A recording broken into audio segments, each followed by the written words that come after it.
Assalamualaikum warahmatullahi wabarakatuh. Sahabat beriman yang dirahmati Allah, syukur alhamdulillah pada kesempatan kali ini, kita bisa berjumpa kembali di channel yang insya Allah menginspirasi dan memotivasi dalam kehidupan. Segala puji tetap bagi Allah Subhanahu wa Ta'ala, serta sholawat dan salam, semoga tetap tercurahkan kepada Nabi Muhammad SAW.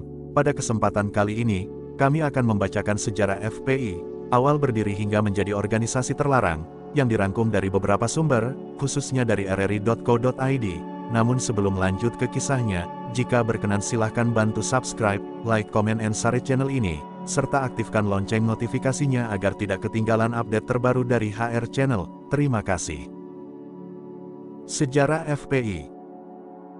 FPI dideklarasikan pada tanggal 17 Agustus tahun 1998 di halaman Pondok Pesantren Al-Um Kampung Utan, Ciputat di selatan Jakarta oleh Habib Rizik Syihab, Habib Idrus Jamalulail, Kiai Misbah dan beberapa ulama lainnya serta disaksikan ratusan santri dari Jabotabek.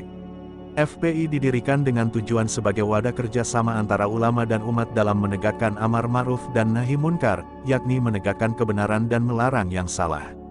Rekam jejak FPI. Pendirian FPI berdasarkan latar belakang bahwa adanya penderitaan umat Islam di Indonesia karena lemahnya kontrol sosial penguasa sipil maupun militer akibat banyak pelanggaran hak asasi manusia yang dilakukan oknum penguasa.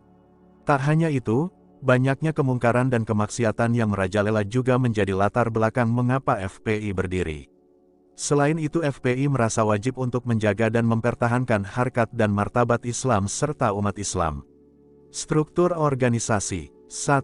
Dewan Pimpinan Pusat, sebagai pengurus organisasi berskala nasional. Ketua Majelis Syuro DPP FPI, HB. Muhsin Ahmad Al-Atas. Ketua Majelis Tanfizi DPP FPI, Habib Rizik, tahun 2003 sampai tahun 2008. 2. Dewan Pimpinan Daerah, sebagai pengurus organisasi berskala provinsi. Ketua FPI bagian Surakarta, disingkat FPIS, adalah Abu Bakar Ba'asir. 3. Dewan Pimpinan Wilayah, sebagai pengurus organisasi berskala kota kabupaten.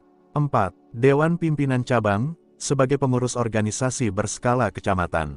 Aksi dan kontroversi. FPI dikenal dengan aksi-aksinya sejak tahun 1998, terutama yang dilakukan oleh para militernya yang disebut Laskar Pembela Islam. FPI pernah terlibat aksi penutupan klub malam, tempat pelacuran, penangkapan terhadap warga tertentu, dan konflik dengan organisasi Islam lainnya. Namun FPI juga mengambil peran dalam aksi kemanusiaan seperti pengiriman relawan ke daerah bencana tsunami di Aceh, pengiriman relawan dan logistik saat bencana gempa di Padang dan lain sebagainya.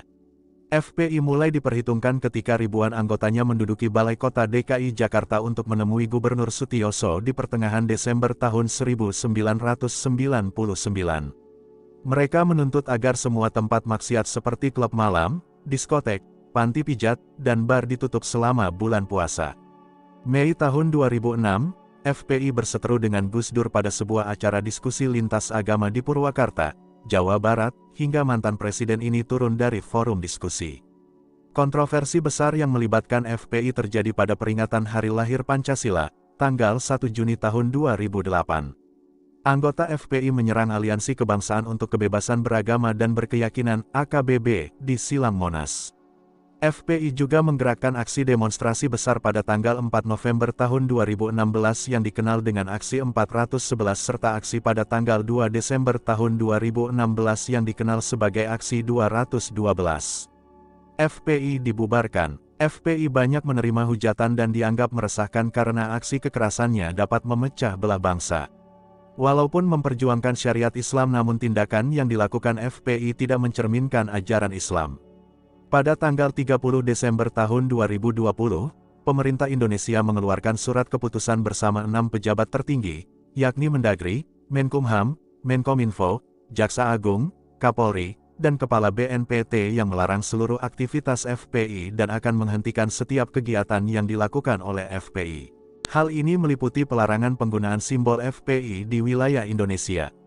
Sehingga, FPI tidak lagi memiliki hak legal, baik sebagai organisasi masyarakat maupun organisasi biasa di Indonesia. Sekian pembahasan video kali ini, semoga bermanfaat akhirnya dari kami wallahu a'lam bishawab. Jika terdapat kesalahan kami minta maaf. Wassalamualaikum warahmatullahi wabarakatuh.